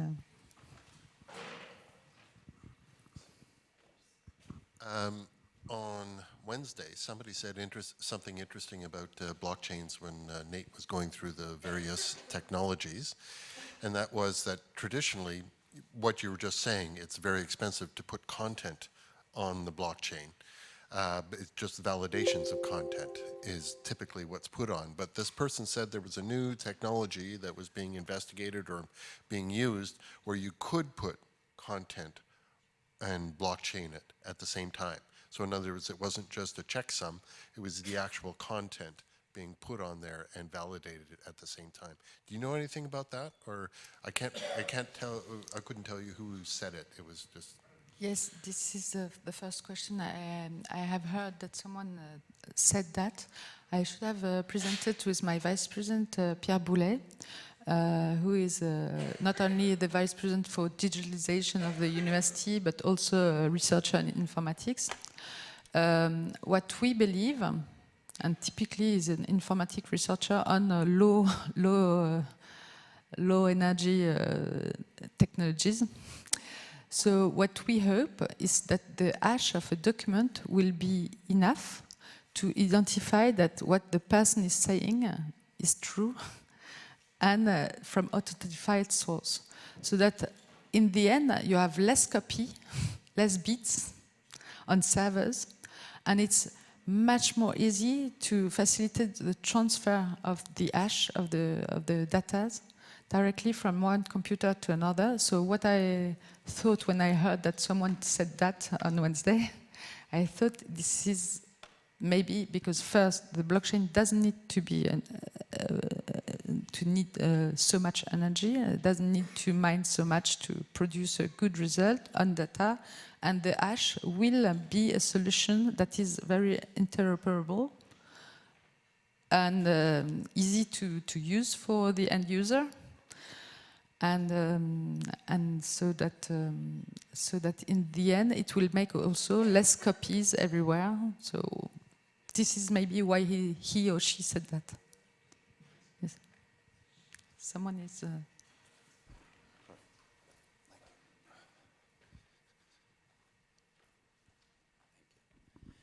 Thank you for your presentation. I have sort of a two-part question. The first part is fraud a problem in your general system as it relates to educational diplomas and certificates? Yeah, the private companies who sell their service around blockchain, they said that there is up to 30% of fraud in diplomas. But I don't think so. I have checked with the Scholarity here, and there is no numbers. Nobody knows.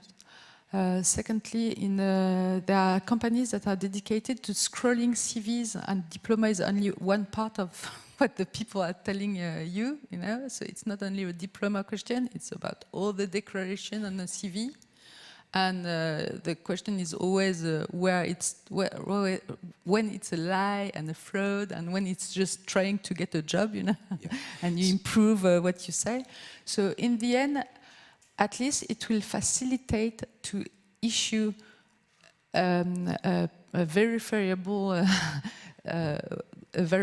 diploma, but not only any certificates. Yeah. So because employers are not just asking for the diploma, they're asking for many other things, and it would be easier to use.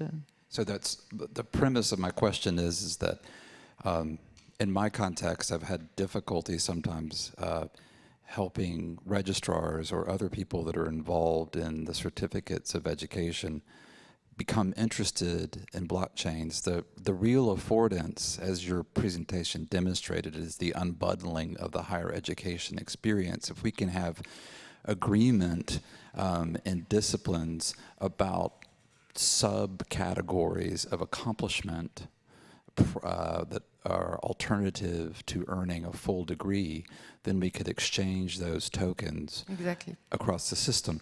But if the entry point institutionally is to solve the problem of fraud, then we lose sight of the greater benefit of unbundling the educational experience. And I just wonder if you've experienced that. What I always say, it's I don't mind of the 8% or 20% of false declaration or false diploma. I care about 100% of compliance. Because through that system, from an authenticated source to a digital sovereign identity of the students who has become a citizen, it would make people able to tackle the whole problem, the whole process. So when you address 100% of compliance, you are rendering a better service to the citizen in the end, and to higher education institution, because nowadays what happens is that you are asked in Singapore to show your diploma in August, and there is nobody, you can't call anyone, and you don't know where is your diploma, and so on. So it will be available at any time, and it will give more data. It will be from an authentified source, what the paper today, which should be kept, what the paper doesn't do. Last question, please. J'avais c'était plus une remarque qu'une question en fait. La grosse force de la blockchain, c'est effectivement la capacité, de la durée et de l'impossibilité, enfin de la certification que porte la trace dans cette blockchain. C'est-à-dire qu'on ne peut pas détruire cette preuve qui est associée à la blockchain. C'est aussi une faiblesse dans le sens où, alors pour un diplôme, on l'a acquis une fois pour toutes, donc c'est tout à fait possible de l'intégrer dans une blockchain. Pour des compétences, ces compétences, elles évoluent, elles ont une durée de vie, elles ont des cycles, elles ont une mortalité, même éventuellement, elles ont effectivement enfin, en tout cas une durée et une qualité qui évolue avec le temps et en fonction de son agrégation. Donc effectivement, là il y a un gap entre les deux, et alors il y a des technologies qui permettent peut-être d'allier justement la possibilité de faire évoluer cette donnée qui est certifiée. Est-ce que justement de votre côté il y a des recherches dans ce sens, à la fois allier la certification, donc l'élément vraiment dur qui permet d'attester quelque chose de base, mais effectivement après avec une durée de vie et des cycles qui vont permettre de faire évoluer cette marque? Eh bien, je dirais, on va se revoir dans les mois qui viennent, parce qu'on va tester réellement, là, on est parti pour voilà, de vrais tests sur une blockchain durable, avec des partenaires qui veulent bien. Donc, on se rendra mieux compte. Quand je disais au début que la blockchain, c'est une boîte à outils, c'est-à-dire qu'en fait, le hash, ça existait déjà, parler de l'identité, ça existait déjà. Et maintenant, elle sera distribuée, c'est une autre question. Je vous invite à aller à l'AMU le 26 novembre. Il va y avoir un colloque très intéressant sur l'identité numérique des étudiants. Et donc, je sais que les badges, justement, ont bien intégré l'aspect date de validité d'une compétence, lui donner une limite dans le temps. Alors, est-ce que ça y fera référence ? A priori, si on est juste sur la certification d'un badge, et là aussi on en a parlé avec Éric Rousselle, il y aura des choses à faire. Je pense que ça ne change rien aux métadonnées. C'est-à-dire qu'on certifiera que de 2019 à 2021, on avait tel niveau en anglais. Et donc je ne vois pas vraiment la différence finalement, puisqu'on n'est pas sur... on est sur la certification d'autres contenus qui sont donnés par des personnes, qui sont évalués. On n'est pas sur le contenu, on est sur l'enveloppe qui permet d'échanger, de certifier, de dire que personne n'a ouvert l'enveloppe. Ouais. Je parlais aussi d'amélioration. Dans le temps, effectivement, une compétence, elle peut être acquise avec un savoir de base et petit à petit, elle va se perfectionner et elle va effectivement s'agréger avec d'autres compétences qui vont permettre d'évoluer. Voilà, c'était surtout dans ce sens-là. Je comprends bien. Voilà. J'aime bien aussi l'idée que c'est un certifié conforme, que la blockchain permettrait de travailler sur le certifié conforme et pas forcément sur... voilà. Après, ça sera le numérique qui permettra d'évoluer dans le temps, de montrer qu'on progresse. On restera sur des solutions traditionnelles, certifiées ou pas par une blockchain. Merci beaucoup, Perrine. Merci à vous. Merci bien. Et je vais laisser, pour la dernière présentation, je vais inviter... Je vous laisse deviner qui. Notre ami qui vient de Suisse, mais aussi de Londres, de partout. Dominique Alain-Jean. Le yodeling suisse, ça existe. Et je vais lancer ta présentation. Oui, tu vas la voir ici. Ok, vous laissez les ordinateurs un peu de côté, s'il vous plaît. Vous mettez les ordinateurs un petit peu de côté. Oui, vous mettez le téléphone de côté. Leave your computer on side. Because it's about 2 hours we are sitting here. So stand up now. Everybody stand up. Yeah, stand up. And now we move.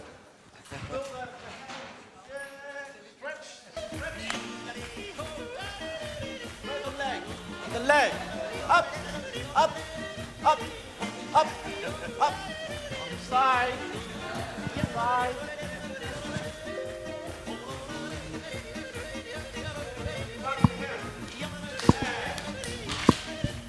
Morning, Lil. Yeah. Down. And breathe. Now, during 10 minutes, we will talk about something that will come up on screen now. Now, c'est celle-là. Hein? Correct? Présentation. Oui. C'est la bonne? Ici aussi. Voilà. C'est correct? C'est la bonne version? J'en avais qu'une. Okay. For 10 minutes during this year, I'm not talking about ePortfolio at all. It's about 10 years. Yeah. 10 years I'm talking about ePortfolio, not this year. This year is about band badges, but I kept for you at the end of my presentation 2 readings about ePortfolio, so you have something left for when you're taking the train tonight to read on the train about ePortfolio. Today I would like to talk about open badges and the badges and experience I had in my school.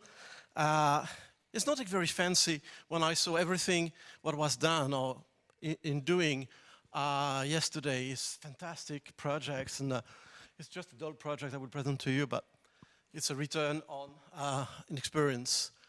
So I'm Dominique Alain-Jean, coming from Switzerland and England, and I'm a teacher, sorry. I'm a teacher, but also a researcher in e-learning, ePortfolio, and band badges. Hello.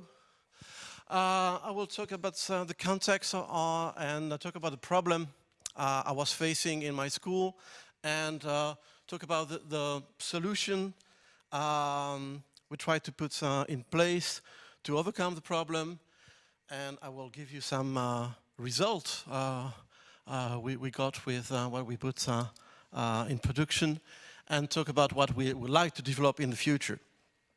So that is my school on the edge of the Lac Léman, near Geneva, between Geneva and Lausanne. Nice school, old school, 1,600 students, 128 teachers. It's lycée level, so we call that gymnasium, but we don't do any physical training, just intellectual training. So lycée, we have different strands. Well, baccalauréat, we call that maturité. Culture générale is a diploma, and also we have a commercial school in our school. So 3 different strands in which we are teaching IT, bureautique et informatique. In the first year in voie maturité, so baccalauréat, and in the 3 years in the 2 other strands. Not much, huh? P is period, so it's 45 minutes per P, so not much, and per week. Not much. And the problem we have is that we have many objectives to many competencies to work with the students during a short period of time. Still, for example, in École de Maturité, we have to teach them how to manage their digital identity, how to use different tools such as a spreadsheet, a Word, for example, Word or LibreOffice, and a presentation program, to teach them how to use the internet to find things and to give a sense of what they are finding. We have to teach them how to program a little robot, so introduce them to algorithmic. So many things to do on a short amount of time. And just in year 1. And the aim of that is during that training, they will have to produce a big document at the end of their teaching in year 3, a travail de maturité. And we hope they know how to use all these tools to produce that in a very good way. And we fail. So the problem is there's no interest in them. They don't care much about what we are teaching. And also, there's no marks. There's no assessment, there's nothing. Just we try them to be motivated to come to the courses and learn what we have to teach them. They don't come. They don't come because most of the time, the lessons are at the end of the day. And also, we have a problem with what they learn because they don't work outside the courses. They don't work during the courses. They're on Facebook, on other things, but not necessarily on the task we ask them to do. And also the people teaching them is people just were forced to teach them this lesson because their timetable was not full. So they have to complete the timetable with that. So you see, we have all the ingredients for a failing cooking recipe. And also, we have a problem to sell what we are doing to the external institution, to the professional institution. It's very difficult to do that. But on the other hand, when we talk with further education institutions, say, we need the students having a good common in digital literacy. And you're failing giving them what we need them to have. So what can we do?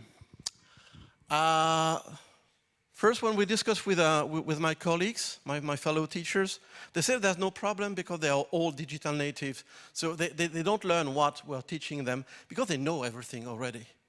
So there's no way of asking them to sit for our courses. They are digital natives, as Mark Prensky said in 2001 in his famous article. But we know that these people don't exist.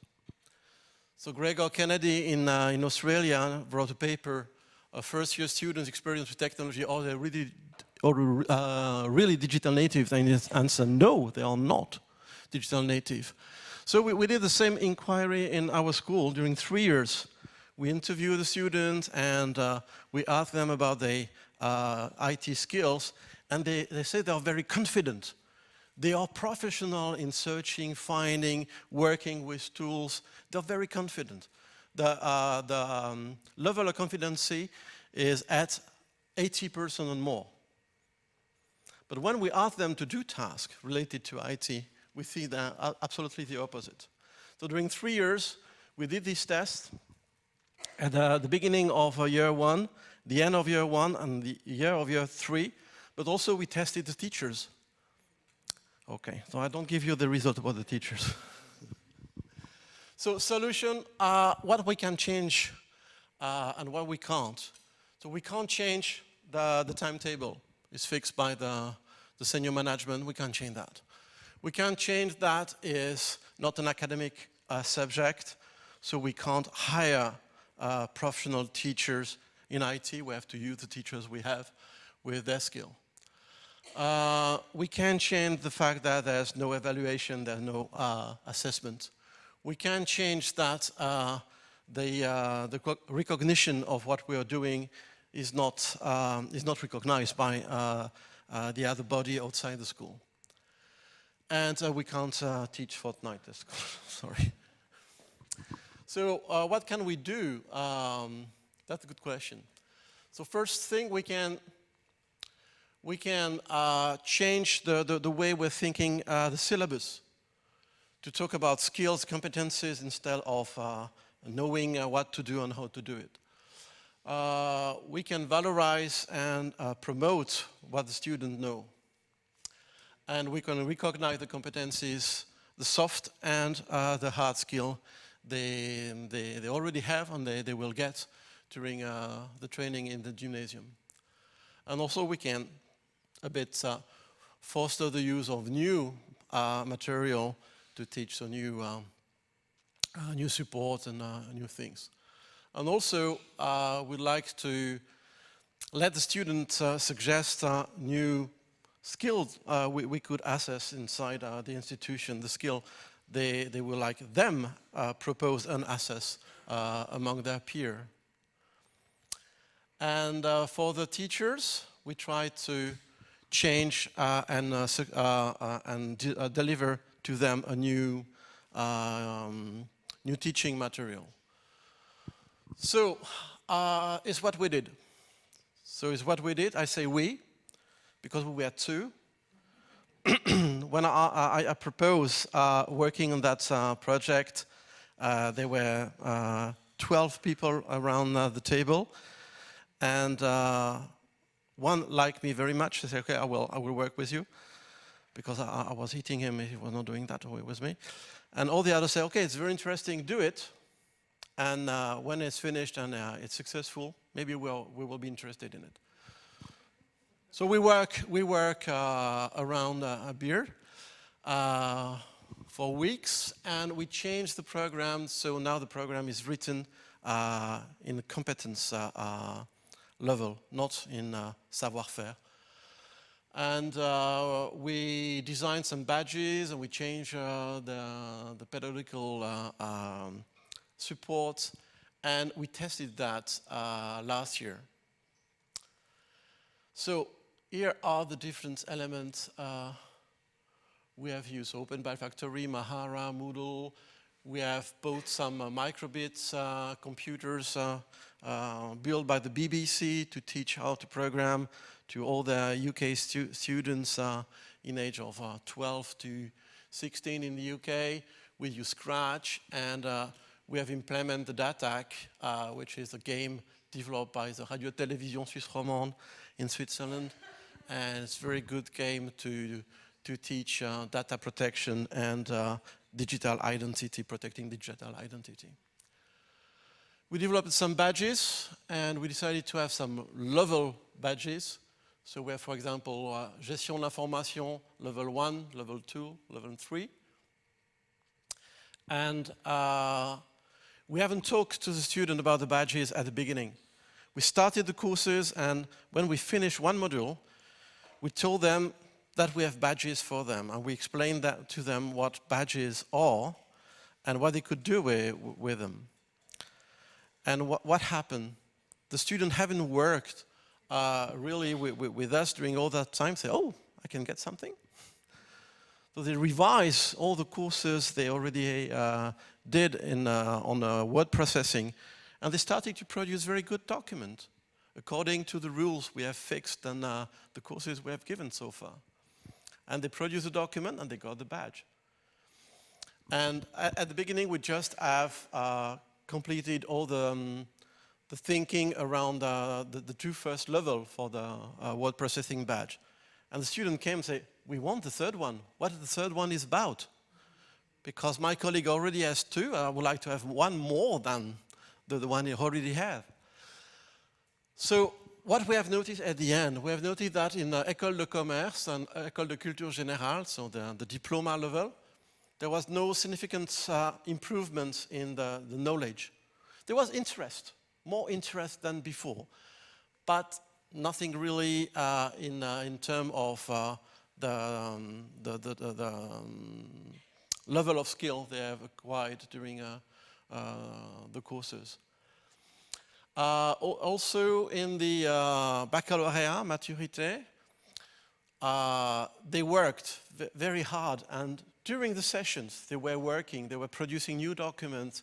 When we say, okay, it's not document is not as good as it could be it should be to get the badge, so you won't get the badge if you don't change the document. They were reworking on it. It's fantastic. And also they tried to get more badges than their camarade, their peer, the competition. New motivation, and this motivation was visible, and it was a motivation for the teachers, for us, and also for the students, of course. So what we like to do, so we started the experience again this year with 4 classes instead of 1. And we would like to go to other concepts of teaching, such as flipped classroom, and also more focus on one-to-one teaching. And so providing the teachers with a complete syllabus they can use and give to the students, so the students are more independent in their learning, so the teachers can be more at the disposition for the students to help them and to push them to go further. We'd like to go further with the endorsement. Why? Because we like to improve, to empower the students outside our school, in the real life. And we see endorsement as a key element for doing that. The problem at the moment, they haven't got the idea that having a backpack, it could be useful. They keep their badges in Moodle. They don't put that in the backpack. We'd like to push them to do that, because we like to foster an endorsement. We would like to ask our colleagues in biology course, in physics, in history courses, when the student is producing a document or producing something that proves he has a skill we have worked on during our courses, to endorse that. So he will tell the student he still has that competence, and he will tell the others that it's not a competence that is in a silo, but it's useful across the whole curriculum. And also to do that with the people outside the gymnasium, to do that with people where they going for stage, for training in real life exercises, and also to use the badges to recognize the skill among each other, so among the peers. So when somebody is in trouble in doing something, looking in a backpack to find someone else having the skill that can help him. So that's what we are putting in place now on next year, and it's creating many questions about if we're doing the right thing, or we're just putting a plaster on the problem, and we're not addressing really the problem with the right solution.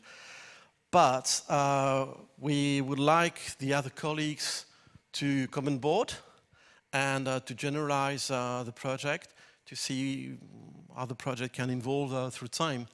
And to finish, to thank you for the attention, and I'm happy to answer any question in French, German, Swiss German, Italian, or English. And if you want to read something about ePortfolio, I leave you with 2 documents I've participated this year. So a new book in French about ePortfolio and evaluation, and my thesis about ePortfolio and why students are quitting ePortfolio platform when they leave the university. Thank you very much. Yeah. Yeah.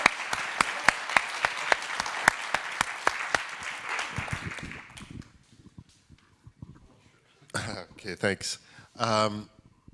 So I'm really interested in endorsement and the recognition value of the badges, because basically you've come from an intrinsic point of view, and you're making a sort of a, I won't say extrinsic, but the idea of, how could we make it portable? So in what ways could these badges open doors for the students to new opportunities, and perhaps in terms of admissions offices or employment, even part-time employment? Knock, knock, knock on the vendors. I don't know. I don't know. When I'm discussing with people in government, because of different things I'm doing in the Canton de Vaud and the responsibility I have, when I talk about new technology or new way of seeing evaluation and recognition, I'm talking in the middle age of, I think we are still in middle age in Switzerland for many things. So the admissions is still just the marks? They're not looking for other At the moment, no. I try to hack the system from the basis.